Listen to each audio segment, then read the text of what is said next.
ओम नमः शिवाय। अथ श्रीवपुराणस्य त्रयोदशो अध्यायः। 13वां अध्याय है शिव महापुराण का। यहाँ पे हम सदाचार, शौचाचार, स्नान, भस्म धारण, संध्या वंदन, प्रणव जप, गायत्री जप, दान, न्यायतः धनोपार्जन तथा अग्निहोत्र आदि विधि एवं उनकी महात्मा का वर्णन सुनेंगे। सदाचारम श्रावयासु येन लोकान् जयेद बुधः धर्माधर्मयान् ब्रूहि स्वर्ग नारक दांस्तथा। ऋषिया ऊचु ऋषिगण कहते हैं कि हे सूत जी, अब आप शीघ्र ही हमें वह सदाचार सुनाइए जिससे विद्वान पुरुष पुण्य लोक पर विजय प्राप्त कर लेते हैं। स्वर्ग प्रदान करने वाले धर्ममय आचारों तथा नरक का कष्ट देने वाले अधर्ममय आचारों का भी वर्णन कीजिए। सदाचारम श्रावयासु येन लोकान जयेद बुधः धर्माधर्म मयान ब्रूहि, मुझे कहिए, स्वर्ग नारक दांस तथा। तो सूत जी कहते हैं, हे ऋषियों, सदाचार का पालन करने वाला ब्राह्मण ही वास्तव में ब्राह्मण नाम धारण करने का अधिकारी है। जो केवल वेदोक्त आचार का पालन करने वाला है उस ब्राह्मण की विप्र संज्ञा होती है। सदाचार, वेदाचार तथा विद्या, इनमें से एक एक गुण से ही युक्त होने पर उसे द्विज कहते हैं।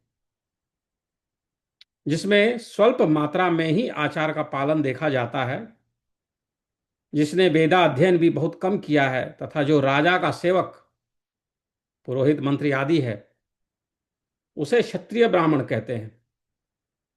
जो ब्राह्मण कृषि तथा वाणिज्य कर्म करने वाला है और कुछ कुछ ब्राह्मणोचित आचार का भी पालन करता है, वह वैश्य ब्राह्मण है। तथा जो स्वयं ही खेत जोतता है, हल चलाता है, उसे शूद्र ब्राह्मण कहा गया है। जो दूसरों के दोष देखने वाला तथा परद्रोही है, उसे चांडाल द्विज कहते हैं। सदाचार युतो विद्वान ब्राह्मणो नाम नामतः वेदाचार युतो विप्रो ह्वेतैरेकैक वान द्विजः अल्पाचारो अल्प वेदश्च क्षत्रियो राजसेवकः किंचिदाचार वा वैश्यः कृषि वाणिज्य कृत तथा शूद्र ब्राह्मण इत्युक्तः स्वयमेव ही कर्षकः असूयालः परद्रोही चांडाल द्विज उच्यते। इसी तरह क्षत्रियों में भी जो पृथ्वी का पालन करता है वह राजा है। दूसरे लोग राजात्वहीन क्षत्रिय माने गए हैं। वैश्यों में भी जो धान्य आदि वस्तुओं का क्रय विक्रय करता है वह वैश्य है। दूसरों को वणिक कहते हैं। जो ब्राह्मणों, क्षत्रियों तथा वैश्यों की सेवा में लगा रहता है वह शूद्र कहलाता है। जो शूल, हल जोतने का काम करता है उसे वृषल समझना चाहिए। शेष शूद्र दस्यु कहलाते हैं। पृथ्वी पालको राजा इतरे क्षत्रियाः मताः धान्य धान्यादिक्रयवान् वैश्य इतरो वणि गुच्यते ब्रह्म क्षत्रिय वैश्यानां शुश्रूषा शूद्र उच्यते कर्षको वृषलो ज्ञेय इतरे चैव दस्यवः सर्वह्यूषः प्राङ्मुखश्च चिन्तयेद देव पूर्वकान् धर्मानर्थांश तत्क्लेशानायं च व्यवमेव च। इन सभी वर्णों के मनुष्यों को चाहिए कि वे उषः काल में उठकर पूर्वाभिमुख होकर, पूर्व दिशा में मुख करके सबसे पहले देवताओं का, फिर धर्म का, पुनः अर्थ का, तदनंतर उसकी प्राप्ति के लिए उठाए जाने वाले क्लेशों का तथा आय और व्यय का भी चिंतन करें। सर्वो ह्यूषः प्राङ्मुखश्च चिंतयेद देव पूर्वकान् धर्मानर्थांश तत्क्लेशान नायम च व्ययवमेव च। प्रातःकाल उठकर पूर्व, अग्निकोण, दक्षिण आदि 8 दिशाओं की ओर मुख करके बैठने पर क्रमशः आयु, द्वेष, मरण, पाप, भाग्य, व्याधि, पुष्टि और शक्ति प्राप्त होते हैं। आयुर्द्वेषश्च मरणं पापम भाग्यम तथैव च व्याधि पुष्टि तथा शक्ति प्रातरुत्थानदिक फलम। रात के पिछले पहर को उषः काल जानना चाहिए। उस अंतिम पहर का जो आधा या मध्य भाग है उसे संधि कहते हैं। उस संधि काल में उठकर द्विज को मल मूत्र आदि त्याग करना चाहिए। घर से दूर जाकर बाहर से अपने शरीर को ढके रखकर दिन में उत्तराभिमुख बैठकर मलमूत्र त्याग करें। यदि उत्तराभिमुख बैठने में कोई रुकावट हो तो दूसरी दिशा की ओर मुख करके बैठे। जल, अग्नि, ब्राह्मण आदि तथा देवताओं का सामना बचाकर बैठें। बाएं हाथ से उपस्थ को ढककर तथा दाहिने हाथ से मुख को ढककर मल त्याग करें और उठने पर उस मल को ना देखें। तदनंतर जलाशय से बाहर निकाले हुए जल से गुदा की शुद्धि करें अथवा देवताओं, पितरों तथा ऋषियों के तीर्थों में उतरे बिना ही प्राप्त हुए जल से शुद्धि करनी चाहिए। गुदा में 7, 5 या 3 बार मिट्टी से उसे धोकर शुद्ध करें। लिंग में एक कोड़े के फल के बराबर मिट्टी लेकर लगाएं और उसे धो दें। परंतु गुदा में लगाने के लिए एक पसर मिट्टी की आवश्यकता होती है। लिंग और गुदा की शुद्धि के पश्चात उठकर अन्यत्र जाएं और हाथ पैरों की शुद्धि करके 8 बार कुल्लह करें।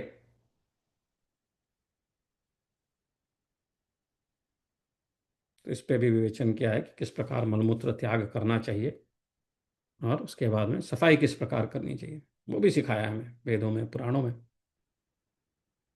निशांत्या या मोषा ज्ञेया यामार्धम संधिरुच्यते तत्काले तो समुत्थाय विण्मूत्रे विसृजेद द्विजः गृहाद दूरम ततो गत्वा बाह्यतः प्रावृतस्तथा उंगमुखा समाविश्य प्रति बंधेन्य दिङ्मुखे जलाग्नि ब्राह्मणादीनां देवानां नाभिमुख्यतः लिंगम पिधाय वामेन मुख मन्येन पाणिना मलमुत्रसृज्य मलमुत्सृज्य चोत्थाय न पश्येच्चैव तन्मलम् उद्घृतेन जले नैव शौचं कुर्यात् जलाद् बहिः बहिः अथवा देव पितृ ऋषिर तीर्थावतरणम बिना सप्तवा पंचवा त्रीनवा गुदम संशोधयन मृदा लिंगम कर्कोट मात्रम तु गुदे प्रसृति ऋष्यते तथा उत्थाय पद्धस्तो शौचम गणडूस मष्टकम।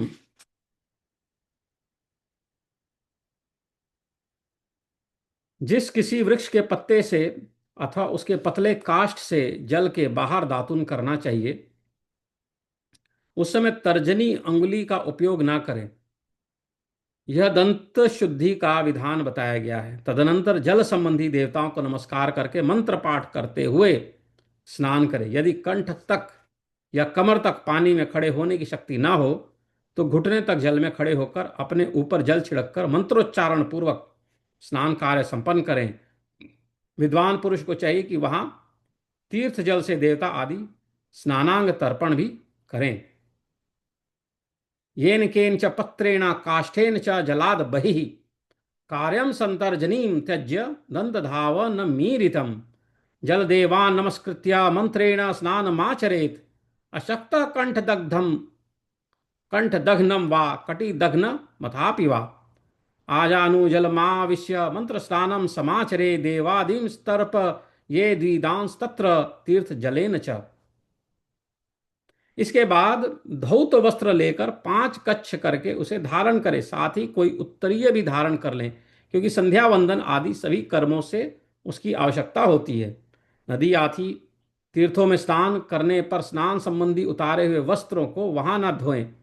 स्नान के पश्चात विद्वान पुरुष उस वस्त्र को बावड़ी में, कुएं के पास अथवा घर आदि में ले जाएं और वहां पत्थर पर, लकड़ी आदि पर, जल में या स्थल में अच्छी तरह से धोकर उस वस्त्र को निचोड़ें। हे द्विजो, वस्त्र को निचोड़ने से जो जल गिरता है वह पितरों की तृप्ति के लिए होता है। धौत वस्त्रम समादाय पंचकच्छेन धारयेत्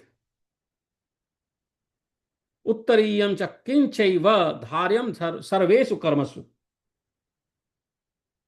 नद्यादि तीर्थ स्नाने तु स्नान वस्त्रम न शोधयेत् वापि कूप ग्रहादौ तु स्नान दूर्ध्वं नयेद बुधः शिलादावार दिके वापि जले वापि स्थलेपि वा संशोध्य पीड़येद्वस्त्रं पितॄणां तृप्तयेदुजाः जबालोक्त मंत्रेण भस्मना च त्रिपुंड्रकम। इसके बाद जवाली उपनिषद में बताए गए अग्नि रीति मंत्र से भस्म लेकर उसके द्वारा त्रिपंड्रु लगाएं। जबादि उपनिषद में भस्म धारण की विधि इस प्रकार कही गई है। ओम अग्नि नरीति भस्म वायु रीति भस्म व्योमेति भस्म जलमीति भस्म स्थलमीति भस्म। इस मंत्र से भस्म को अभिमंत्रित करें। मानस्तो के तने माना आयुषी माना गोषु मानो अश्वेषु ऋषि रीरिषः मानो वीरान रुद्र भामिनो वधीर्ह विश्वंतः सदमित्वा हवामहे। इस मंत्र से उठाकर जल से मले। तत्पश्चात त्रयायुषम जमदग्ने कश्यपस्य त्रायुषम त्रयायुषम यद्येवेषु त्रायुषम तन्नोस्तु त्रायुषम इत्यादि मंत्र से मस्तक ललाट वक्षस्थल और कंधों पर त्रिपुंड्र करें। त्रयायुषम जमदग्ने कश्यपस्य त्रायुषम यद्येवेषु त्रयायुषम तन्नोस्तु त्रायुयुषम तथा त्र्यंबकम यजामहे सुगंधिम पुष्टिवर्धनम उर्वारुकमीव बंधना मृत्योर्मूर्क्षीय मामृतात्। इन दोनों मंत्रों को 3-3 बार पढ़ते हुए 3 रेखाएं खींचें। इस विधि का पालन न किया जाए, इसके पूर्व ही यदि जल में भस्म गिर जाए तो कर्ता नरक में जाता है। आपोहिष्ठा इस मंत्र से पाप शांति के लिए सिर पर जल छिड़के तथा यस्य शयाय इस मंत्र को पढ़कर पैर पर जल छिड़के। इसे संधि प्रोक्षण कहते हैं। अन्यथा चे जले पातस्ततो नरकम मृक्षति।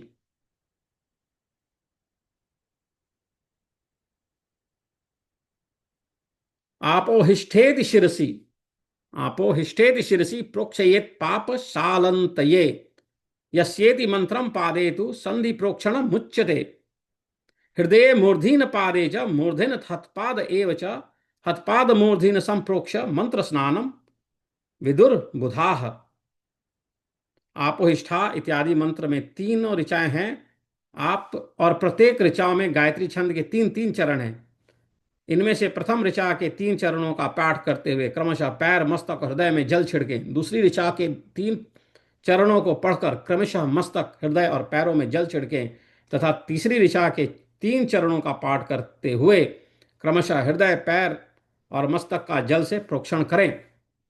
इसे विद्वान पुरुष मंत्र स्नान मानते हैं। किसी अपवित्र वस्तु से किंचित स्पर्श हो जाने पर, अपना स्वास्थ्य ठीक न रहने पर, राजभय या राष्ट्र भय उपस्थित होने पर तथा यात्रा काल में जल की उपलब्धि न होने की विवशता आ जाने पर मंत्र स्नान करना चाहिए। मंत्र स्नान करना चाहिए। तो जैसा बता रहे थे, किसी अपवित्र वस्तु से किंचित स्पर्श हो जाने पर, अपना स्वास्थ्य ठीक न रहने पर, राजभय या राष्ट्र भय उपस्थित होने पर तथा यात्रा काल में जल की उपलब्धि न होने की विवशता आ जाने पर मंत्र स्नान करना चाहिए। प्रातःकाल सूर्यश्च मां मनुष्य इस सूर्यानुवाक से तथा सायंकाल अग्निश्च मां मनुष्य इस अग्नि संबंधी अनुवाक से जल का आचमन करके पुनः जल से अपने अंगों का प्रोक्षण करें। मध्याह्न काल में आपा पुनंतु इस मंत्र से आचमन करके पूर्ववत प्रोक्षण करना चाहिए। ईर्षत् स्पर्शे च दहु स्वास्थ्यै राज राष्ट्रे भयेपि च अगत्यागति काले च मंत्र स्नानम समाचरेत्। प्रातः सूर्यानुवाकेन सायमग्नयनुवाकतः अपः पीत्वा तथा मध्ये पुनः प्रोक्षणमाचरेत्। प्रातःकाल संध्योपासन में गायत्री मंत्र का जप करके 3 बार ऊपर की ओर सूर्यदेव को अर्घ्य देना चाहिए। हे ब्राह्मणों, मध्याह्न काल में गायत्री मंत्र के उच्चारण पूर्वक सूर्य को एक ही अर्घ्य देना चाहिए। फिर सायंकाल आने पर पश्चिम की ओर मुख करके बैठ जाएं और पृथ्वी पर ही सूर्य के लिए अर्घ्य दें, ऊपर की ओर नहीं। प्रातःकाल और मध्याह्न काल के समय अंजलि में अर्घ्य जल लेकर अंगुलियों की ओर से सूर्यदेव के लिए अर्घ्य दे। अंगुलियों के छिद्र से ढलते हुए सूर्य को देखे तथा उनके लिए आत्म प्रदक्षिणा करके शुद्ध आचमन करे। गायत्र्या जप मंत्रांते त्रिरुध्वम प्राग्व निक्षिपेत मंत्रेण सह चैकम वे मध्य अर्ध्यम तु रवैर द्विजाह अथ जाते स सायमाने भुवि पश्चिमदिमुखे उधधृत्य दद्यात प्रातस्तु मध्यान अंगुलिभिस्तथा अंगुलीनां च रंध्रेण लंबम पश्येद दिवाकरम आत्म प्रदक्षिणम कृत्वा शुद्धाचमनमाचरेत्। सायंकाल सूर्यास्त से 2 घड़ी पहले की हुई संध्या निष्फल होती है, क्योंकि वह सायं संध्या का समय नहीं है। ठीक समय पर संध्या करनी चाहिए, ऐसी शास्त्र की आज्ञा है। सायं मुहूर्ता दर्वाक्तु कृता संध्या वृथा भवेत् अकालात काल इत्युक्तो दिने तीते यथा क्रमम। यदि संध्योपासन किए बिना दिन बीत जाए तो प्रत्येक समय के लिए क्रमशः प्रायश्चित करना चाहिए। यदि एक दिन बीते तो प्रत्येक बीते हुए संध्या काल के लिए नित्य नियम के अतिरिक्त 100 गायत्री मंत्र का अधिक जप करें। यदि नित्य कर्म लुप्त हुए 10 दिन से अधिक बीत जाएं तो उसके प्रायश्चित रूप में 1 लाख गायत्री का जप करना चाहिए। यदि 1 मास तक नित्य कर्म छूट जाए तो पुनः अपना उपनयन संस्कार कराएं। दिवातीते च गायत्रीं शतम नित्यं क्रमात् जपेत आदशात हात परातीतम गायत्रीं लक्षमभ्यसेत मासातीते तु नित्ये ही पुनश्चोपनयम चरेत ईशो गौरी गुहो विष्णुर्ब्रह्मा चंद्रश्च वै यमः। अर्ध सिद्धि के लिए ईश, गौरी, कार्तिकेय, विष्णु, ब्रह्मा, चंद्रमा और यम का तथा ऐसे ही अन्य देवताओं का भी शुद्ध जल से तर्पण करें। तत्पश्चात तर्पण कर्म को ब्रह्मार्पण करके शुद्ध आचमन करें। तीर्थ के दक्षिण भाग में प्रशस्त मठ में, मंत्रालय में, देवालय में, घर में अथवा अन्य किसी नियत स्थान में आसन पर स्थिरतापूर्वक बैठकर विद्वान पुरुष अपनी बुद्धि को स्थिर करें और संपूर्ण देवताओं को नमस्कार करके पहले प्रवण का जप करने के पश्चात गायत्री मंत्र की आवृत्ति करें। एवं रूपांश वै देवांश पर देवांश तर्प ये दर्थ सिद्ध ये ब्रह्मार्पणम तथा कृत्वा शुद्धाचमनम आचरेत्। तीर्थ दक्षिणतः शस्ते मठे मंत्रालये बुध तत्र देवालये वापि गृहे वा नियत स्थले सर्वान् देवान् नमस्कृत्य स्थिर बुद्धि स्थिरासनः प्रणवं पूर्वमभ्यस्य गायत्रीमभ्यस्येत् ततः। प्रणव के अ उ म इन तीनों अक्षरों से जीव और ब्रह्म की एकता का प्रतिपादन होता है। इस बात को जानकर प्रणव का जप करना चाहिए। जप काल में यह भावना करनी चाहिए कि हम तीनों लोकों की सृष्टि करने वाले ब्रह्मा, पालन करने वाले विष्णु तथा संहार करने वाले रुद्र की, जो स्वयं प्रकाश चिन्मय है, उपासना करते हैं। यह ब्रह्म स्वरूप ओंकार हमारी कर्मेंद्रियों, ज्ञानेंद्रियों की वृत्तियों को, मन की वृत्तियों को तथा बुद्धि वृत्तियों को सदा भोग और मोक्ष प्रदान करने वाले धर्म एवं ज्ञान की ओर प्रेरित करे। बुद्धि के द्वारा प्रणव के इस अर्थ का चिंतन करता हुआ जो इसका तप करता है वह निश्चय ही ब्रह्म को प्राप्त कर लेता है। अथवा अर्थानुसंधान के बिना भी प्रणव का नित्य जप करना चाहिए। इससे ब्राह्मणत्व की पूर्ति होती है। ब्राह्मणत्व की पूर्ति के लिए श्रेष्ठ ब्राह्मण को प्रतिदिन प्रातः काल 1 सहस्र गायत्री मंत्र का जप करना चाहिए। मध्याह्न काल में 100 बार और सायं काल में 28 बार जप की विधि है। अन्य वर्ण के लोगों को अर्थात क्षत्रिय और वैश्य को तीनों संध्याओं के समय यथासाध्य गायत्री जप करना चाहिए। जीव ब्रह्मेक्य विषयम बुद्धवा प्रणवभ्यसेत त्रैलोक्य सृष्टिकर्तारम स्थितिकर्तारमुच्चितम संहर्तारम तथा रुद्रम स्वप्रकाशमुपास्महे ज्ञान कर्मेन्द्रियाणाम च मनोवृत्तिर्धियस्तथा भोग मोक्ष प्रदे धर्मे ज्ञाने च प्रेरयस्तथा तदा इत्थमर्थम धिया ध्याय न ब्रह्म प्राप्नोति निश्चयम् केवलं वा जपे नित्यं ब्राह्मणस्य च पूर्तये सहस्रमभ्येस्य नित्यं प्रातर्ब्राह्मण पुंगवः अन्येषां च यथाशक्ति मध्याह्ने च शतं जपेत् सायं द्विदशकं ज्ञेय शिखाष्टकम समन्वितम्। शरीर के भीतर मूलाधार, स्वाधिष्ठान, मणिपुर, अनाहत, आज्ञा और सहस्रार, यह 6 चक्र हैं। मूलाधारम समारभ्य द्वादशान संस्थिता तथा विद्येश ब्रह्म विष्णव विष जीवात्मा परमेश्वरान। शरीर के भीतर मूलाधार, स्वाधिष्ठान, मणिपुर, अनाहत, आज्ञा और सहस्रार, ये 6 चक्र हैं। इनमें मूलाधार से लेकर सहस्रार तक 6 स्थानों में क्रमशः विद्वेश्वर, ब्रह्मा, विष्णु, ईश, जीवात्मा और परमेश्वर स्थित है। इन सब में ब्रह्म बुद्धि करके इनकी एकता का निश्चय करे और वह ब्रह्म मैं हूं, ऐसी भावना से युक्त होकर जप करे। उन्हीं विद्येश्वर आदि की ब्रह्मारंध्र आदि में तथा इस शरीर से बाहर भी भावना करे। महतत्व से लेकर पंचभूत पर्यंत तत्वों से बना हुआ जो शरीर है, ऐसे सहस्रों शरीरों का एक एक अजप पा गायत्री के जप से एक एक क्रम से अतिक्रमण करके जीव को धीरे धीरे परमात्मा से संयुक्त करे। यह जप का तत्व बताया गया है। 100 अथवा 28 मंत्रों के जप से उतने ही शरीरों का अतिक्रमण होता है। इस प्रकार जो मंत्रों का जप है, इसी को आदि क्रम से वास्तविक जप जानना चाहिए। मूलाधारम समारभ्य द्वादशांश स्थितास्तथा विद्वेश ब्रह्म विष्णु विष जीवात्मा परमेश्वरान ब्रह्म बुद्ध्या तथैक्यम च सोहम भावनया जपेत तानेव ब्रह्मारंध्रादौ कायाद ब्राह्मे च भावयेत महत्तत्वं समारभ्यम शरीरम तु सहस्रकम एकैक समाज पादेकम मतिक्रम्य शनैः शनैः परस्मिन्नयो जये जीवम जप तत्व मुदाहृतम सत्विदशकम देहम शिखाष्टकम समन्वितम मंत्राणाम जप एवं ही जप मादि क्रमाद् विदुः सहस्रम ब्राह्मदम विद्या छत्तमैन्द्र पदम विद्या छत्मैन्द्र प्रदम विदुः। 1000 बार किया हुआ जप ब्रह्मलोक के प्रदान करने वाला होता है, ऐसा जानना चाहिए।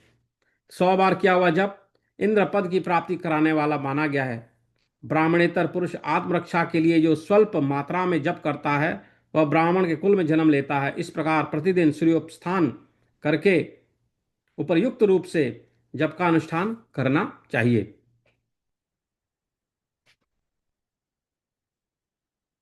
12 लाख गायत्री का जप करने वाला पुरुष पूर्ण रूप से ब्राह्मण कहा गया है।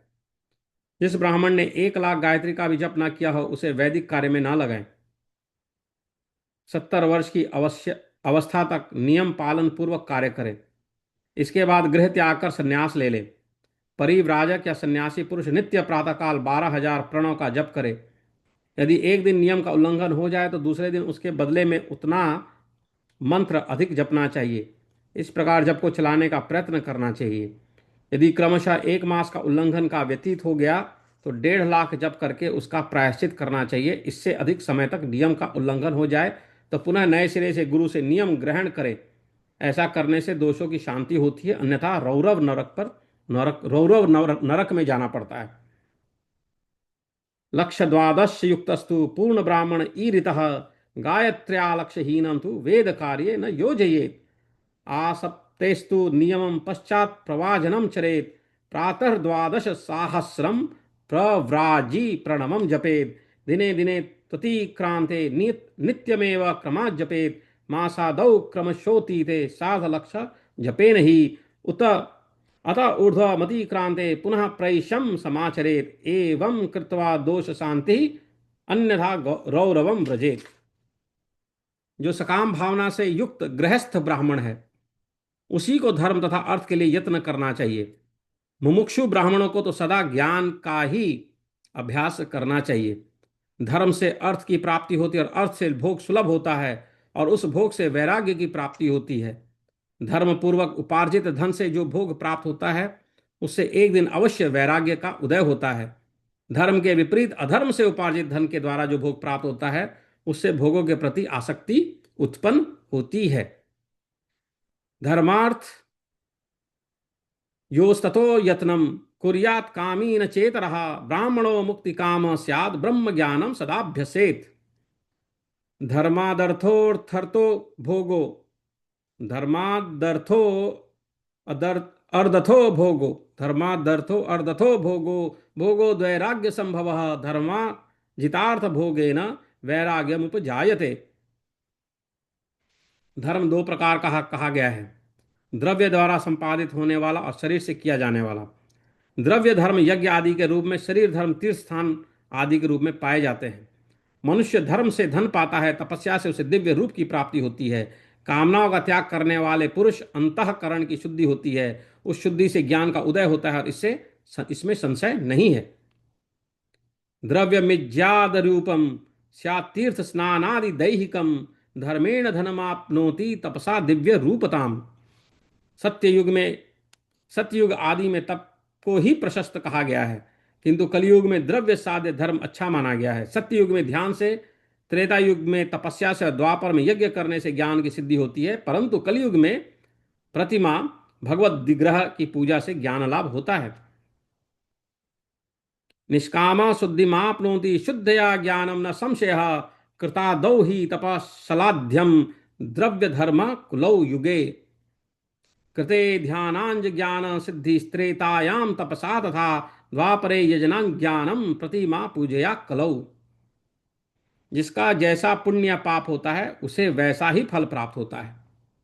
द्रव्य देह अथवा अंग में न्यूनता, वृद्धि अथवा क्षय आदि के रूप में वह फल प्रकट होता है। यादृशम पुण्य पापम वा तादृशम फलमेव ही द्रव्य देहांग भेदेन न्यून वृद्धि क्षयाधिकम।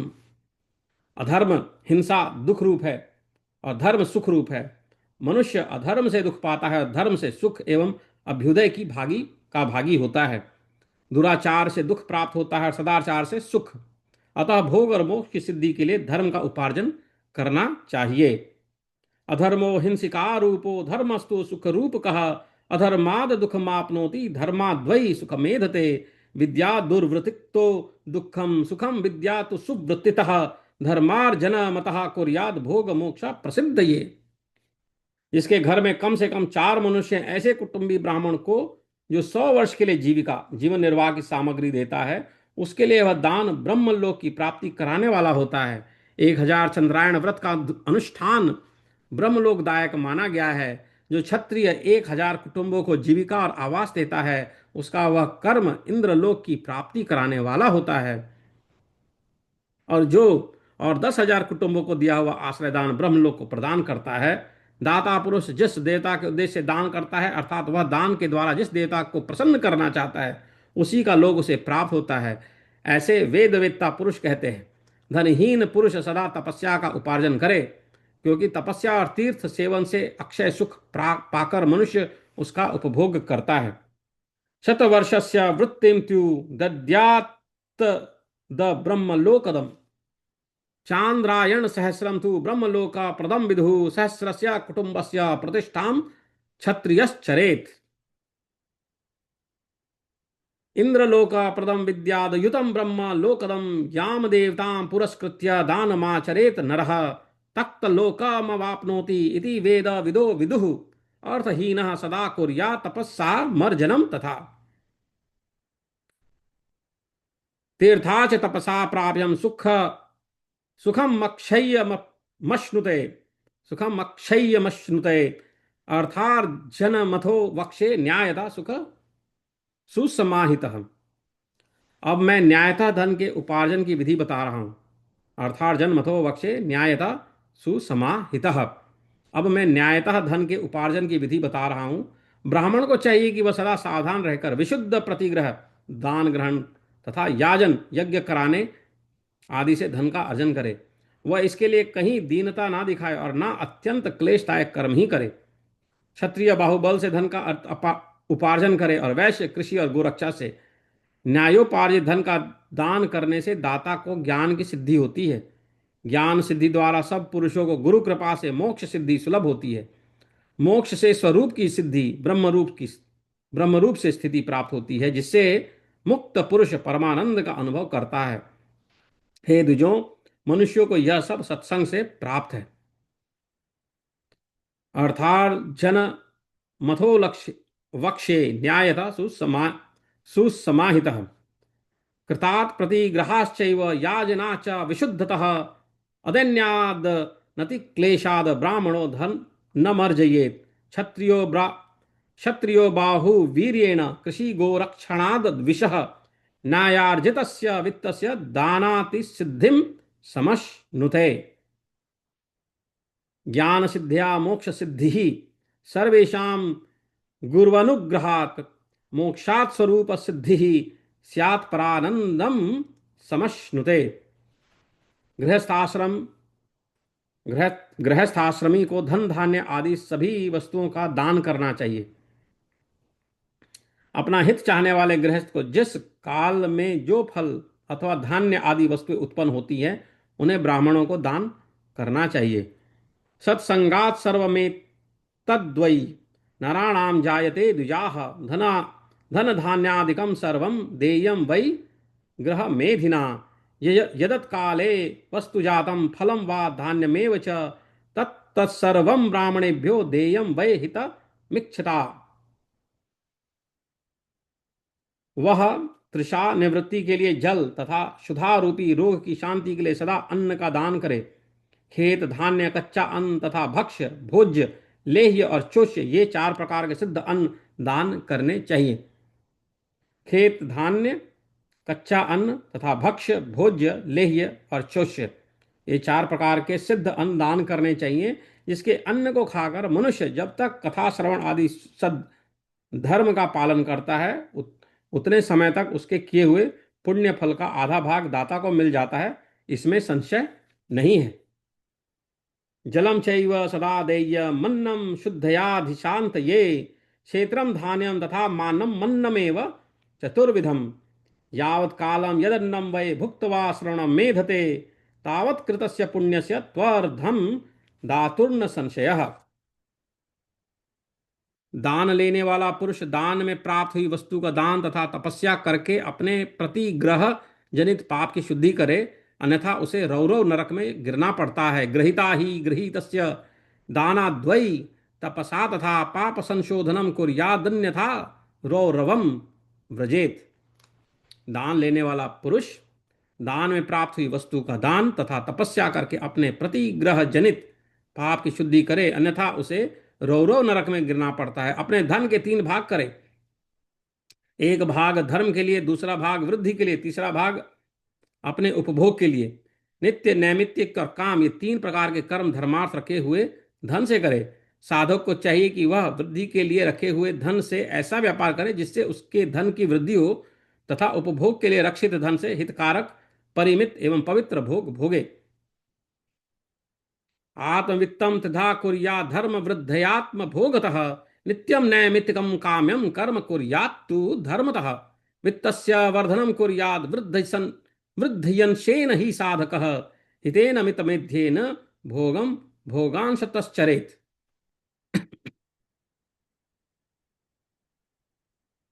खेती से पैदा किए हुए धन का 10वां अंश दान कर दे, इससे पाप की शुद्धि होती है।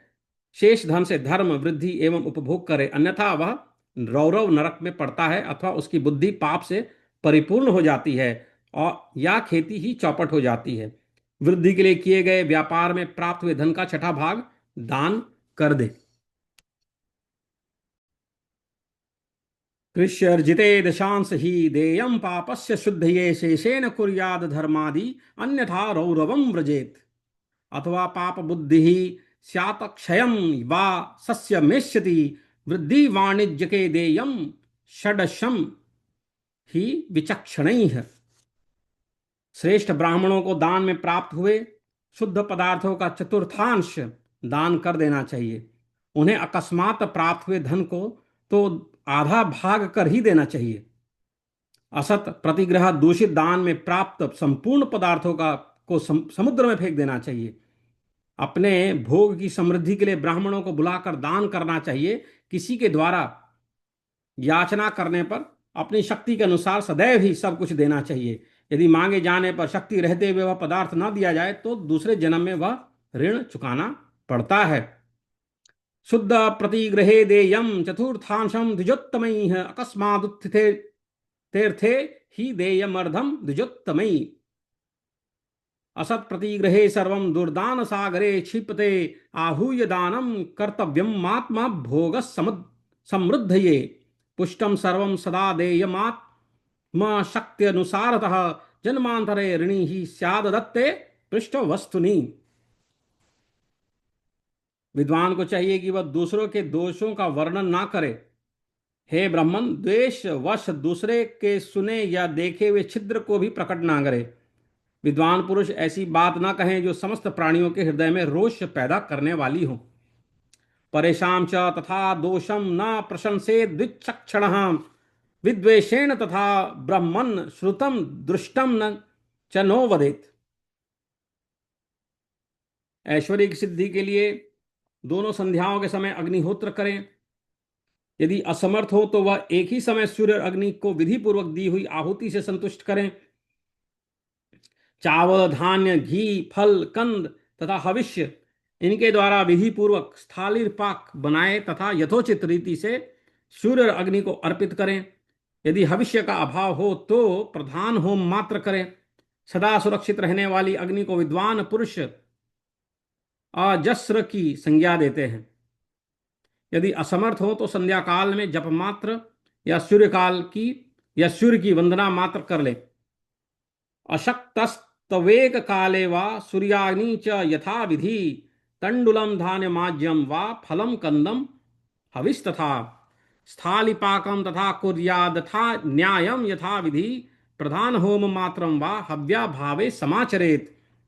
नित्य संधान मित्युक्तम तमज्जस्रम विदुर्बुधाः अथवा जप मात्रम वा सूर्यवंदमेव च एवमात्मार्थिनः कुर्युर्थार्थी च यथा विधि ब्रह्म यज्ञ रता नित्यम देव पूजा रतास्तथा अग्नि पूजा परा नित्यम गुरु पूजा रतास्तथा ब्राह्मणां तृप्तिकरा सर्वे स्वर्गस्य भागिनः।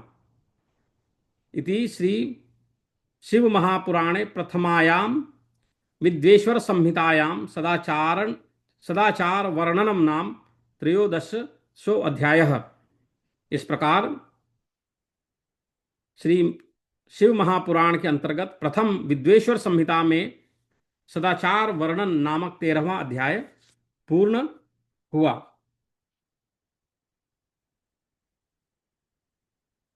पुनः पढ़ेंगे,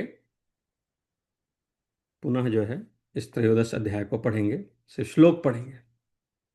ऋषयः उचुः सदाचारं श्रावयासु येन लोकान् जयेद्बुधः धर्माधर्ममयान् ब्रूहि स्वर्गनारकदांस्तथा। सूत उवाच सदाचारयुतो विद्वान् ब्राह्मणो नाम नामतः वेदाचारयुतो विप्रो ह्येतैरेकैकवान् द्विजः अल्पाचारोऽल्पवेदश्च क्षत्रियो राजसेवकः किंचिदाचारवान् वैश्यः कृषिवाणिज्यकर्तथा शूद्रब्राह्मण इत्युक्तः स्वयमेव हि कर्षकः असूयालु परद्रोही चंडालद्विज उच्यते। पृथ्वीपालको राजा इतरे क्षत्रिया मताः धान्यादिक्रयवान् वैश्य इतरो वाणिगुच्यते।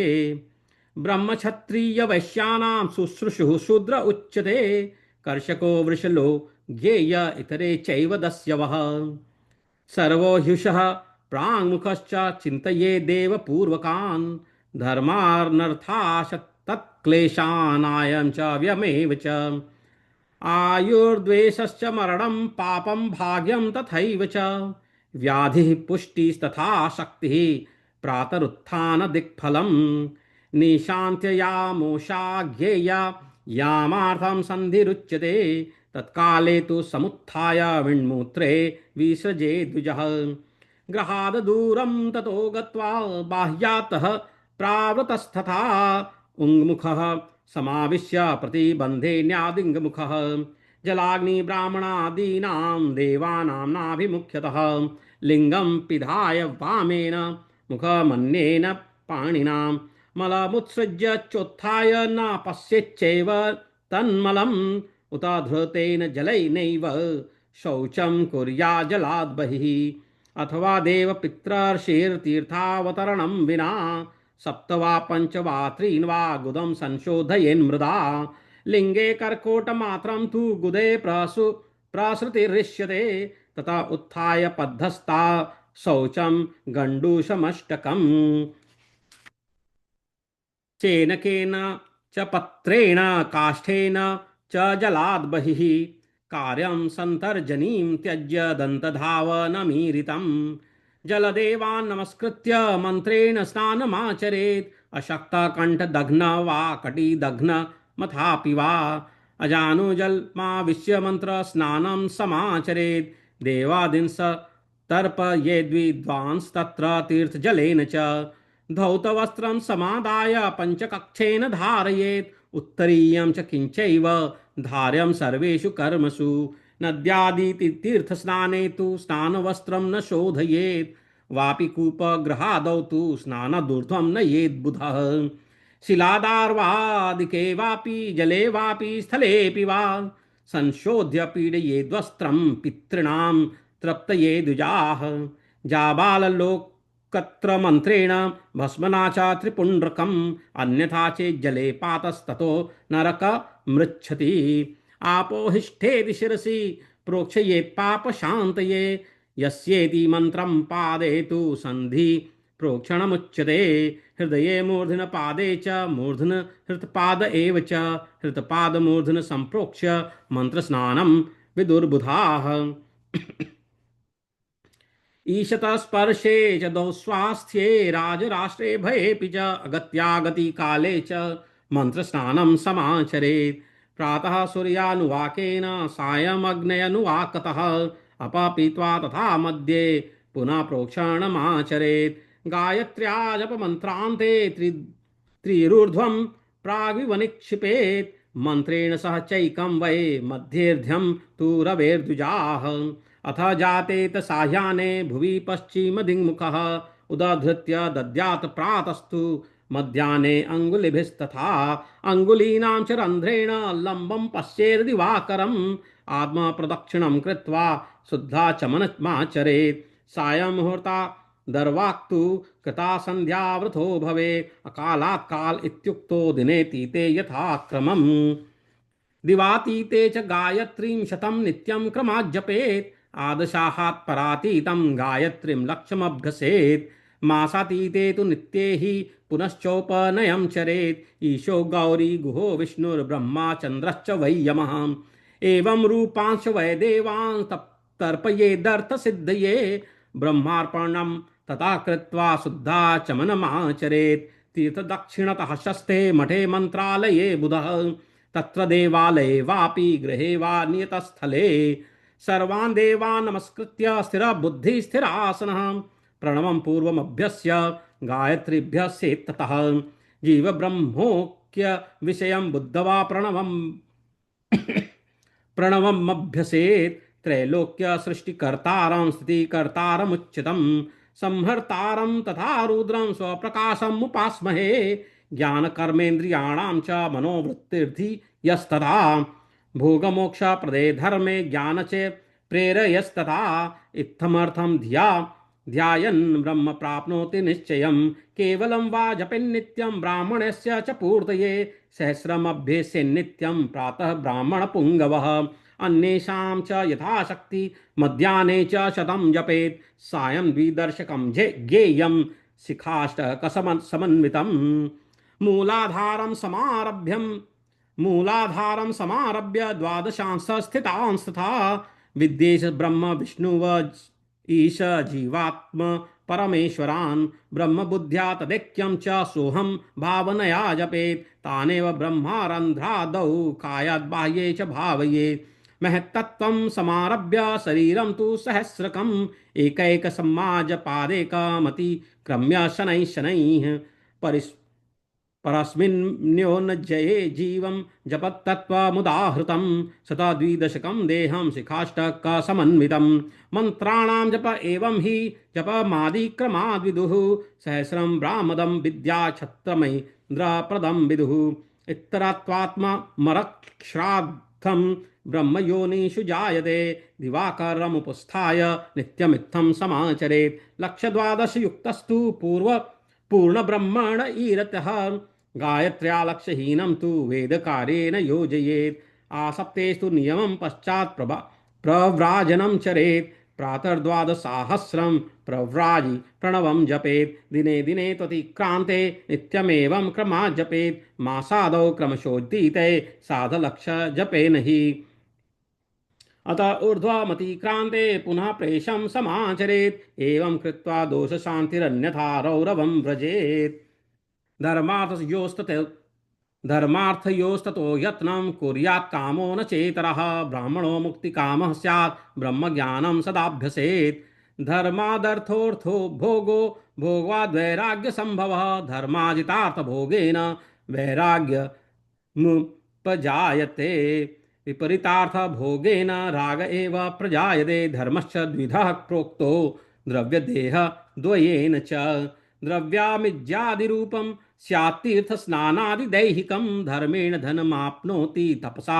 दिव्यरूपतां निष्कामशुद्धिमाप्नोति शुद्धया ज्ञानं न संशयः कृतादौ हि तपसल्लाध्यं द्रव्यधर्मकुलौ युगे कृते ध्यानाज्ञानसिद्धिस्त्रेतायां तपसा तथा द्वापरे यजनाज्ञानं प्रतिमा पूजया कलौ यादृशं पुण्यपापं वा तादृशं फलमेव हि द्रव्यदेहाङ्ग भेदेन न्यूनवृद्धिक्षयादिकम् अधर्मो हिंसिकारूपो धर्मस्तु सुखरूपकः अधर्माद दुःखमाप्नोति धर्माद्वै सुखमेधते विद्यादुर्वर्तितो दुःखं सुखं विद्यासु वृत्तितः धर्मार्जनमतः कुर्याद् भोगमोक्षा प्रसिद्धये सकुटुम्बरस्य विप्रस्य चतुर्जनुयुतस्य च शतवर्षस्य वृत्तिं तु दद्यात् द ब्रह्मलोकदम् चान्द्रयाण सहस्रं तु ब्रह्मलोकात् प्रदं विदुः सहस्रस्य कुटुम्बस्य प्रतिष्ठां क्षत्रियश्चरेत् इन्द्रलोकाप्रदं विद्याद्युतं ब्रह्मलोकदं या देवतां पुरस्कृत्य दानमाचरेत् नरः ततल्लोकमवाप्नोति इति वेदविदो विदुः अर्थहीन सदा कुर्यात् तपसामर्जनं तथा तीर्था च तपसा प्राप्यं सुखमक्षय्यमश्नुते अर्थार्जनमथो वक्षे न्यायता सुसमाहिता कृतात् प्रतिग्रहाश्चैव याजनाच्च विशुद्धतः अदिन्यादनीति क्लेशात् ब्राह्मणो धनमर्जयेत् क्षत्रियो बाहुवीर्येण कृषिगोरक्षणाद् विशः न्यायार्जितस्य वित्तस्य दाना सिद्धिं समश्नुते ज्ञानसिद्ध्या मोक्षसिद्धि सर्वेषां गुर्वनुग्रहात् मोक्षात् स्वरूपसिद्धिः स्यात् परानन्दं समश्नुते सत्संगात् सर्वमेतद्वै नराणां जायते द्विजः धनधान्यादिकं सर्वं देयं वैग्रह मेधिना यदत्काले वस्तु जातं फलं वा धान्यमेव च तत्सर्वं ब्राह्मणेभ्यो देयं वै हितमिच्छता जलं चैव सदा देयमन्नं शुद्धयाधिशान्तये क्षेत्रं धान्यं तथा मान्नं मन्नमेव चतुर्विधं यावत् कालं यदन्नं वै भुक्त्वा श्रवणमेधते तावत् कृतस्य पुण्यस्य त्वर्धं धातुर्न संशयः गृहीता हि गृहीतस्य दानाद्वै तपसा तथा पापसंशोधनं कुर्यादन्यथा रौरवं व्रजेत् आत्मवित्तं त्रिधा कुर्यात् धर्मवृद्ध्यात्मभोगतः नित्यं नैमित्तिकं काम्यं कर्म कुर्यात् धर्मतः वित्तस्य वर्धनं कुर्यात् वृद्धयंशेन हि साधकः हितेन मित्तमिद्धेन भोगं भोगांशतश्चरेत् कृष्यर्जिते दशांशे हि देयं पापस्य शुद्धये शेषेण कुर्यात् धर्माधि अन्यथा रौरवं व्रजेत् अथवा पापबुद्धिः स्यात् क्षयं वा सस्यमेष्यति वृद्धि वाणिज्यके देयं षण्डशं हि विचक्षणैः शुद्ध प्रतिग्रहे देयं चतुर्दांशं द्विजोत्तमैः अकस्मादुत्थितीर्थे हि देयमर्धं द्विजोत्तमैः असत्प्रतिग्रहं सर्वं दुर्दानं सागरे क्षिप्यते आहूय दानं कर्तव्यम् आत्मभोगसमृद्धये पुष्टं सर्वं सदा देयमात्म शक्त्यनुसारतः जन्मान्तरे ऋणी हि स्याद् दत्ते पुष्ट वस्तुनि परेषां च तथा दोषं न प्रशंसेद्विचक्षणः विद्वेषेण तथा ब्रह्मन् श्रुतं दृष्टं च न वदते वदेत् न वदेत् सर्वजन्तूनां हृदि रोषकरं बुधः सन्ध्ययोरग्रिकार्यं च कुर्याद्वैश्वर्य सिद्धये अशक्तस्त्वेक काले वा सूर्याग्नि च यथाविधि तण्डुलं धान्यमाज्यं वा फलं कन्दं हविस्तथा स्थालिपाकं तथा कुर्याद्यान्थायं यथाविधि प्रधानाहो मात्रं वा हव्याभावे समाचरेत् नित्यसन्धानमित्युक्तं तमजस्रं विदुर्बुधाः अथवा जप मात्रं वा सूर्यबन्धमेव च एवमात्मार्थिनः कुर्युरर्थार्थी च यथाविधि ब्रह्मयज्ञरता नित्यं देवपूजा तास्तथा अग्निपूजा परा नित्यं गुरुपूजा तास्तथा ब्राह्मणानां तृप्तिकरा सर्वे स्वर्गस्य भागिनः इति श्री शिवमहापुराणे प्रथमायां विद्वेषसंहितायां सदाचारवर्णनं नाम त्रयोदशोऽध्यायः। हरि ओम्।